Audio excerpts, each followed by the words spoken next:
Good afternoon, Mr. Touray. Good afternoon, sir. You are the manager of the Blue Kitchen restaurant, which is also a training center for the DBO, in which you train cooks and waiters. And you also have the operation Feed the People, as far as I'm concerned. Is that right? Yeah, quite right, sir. Okay.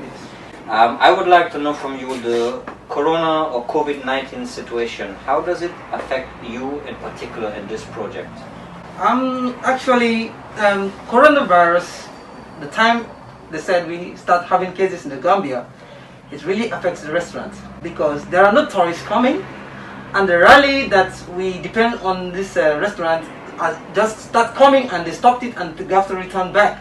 So with that, we find it very, very difficult and tough to open and operate this restaurant. So that means basically there's not much tourists in the country, there's not much foreigners who spend money on expensive food.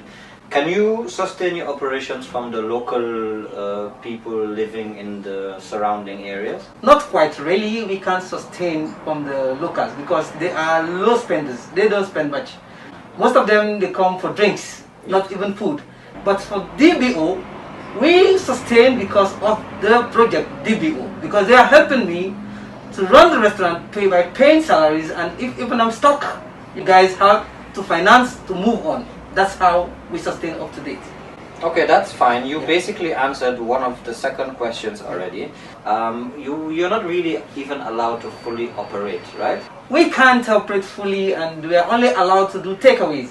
And this takeaway, wherein we think we can have some guests, no, they are not coming out. Some of them are afraid to come outside to buy.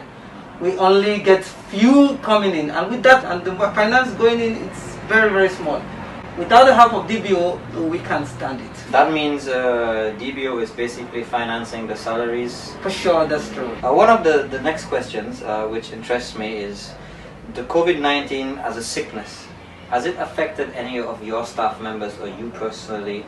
Actually, not true. Because all of us were putting on our face mask, and we have our hand sanitizer, and the wash hand, which we wash our hands with soap and Dettol. That is already put in place. So we are all going with that, and none of us have any problems with coronavirus. As a citizen of the Gambia at the moment, how do you see the general situation in the country? Gambia, we are just coming up. It's a very poor country managing, and if this situation continue, it will be a very big problem. People cannot afford it. Even me, that I'm working, you can see. I used to go to you and say, please, I need a loan. You see, I'm working. Talk less of the people that are not working. Tell me how will they feel and how it affects them. It is too bad. As the Deputy CEO of DBO, I would also like to assure you that we are trying our level best to bring the rally back to Gambia and make your operations for you easier.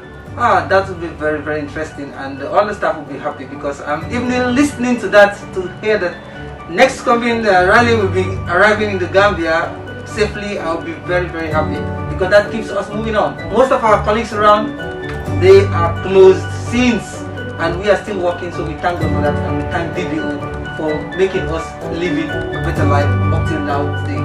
I really thank them. Alright, Mr. Touray, thank you for your time. You're welcome, sir.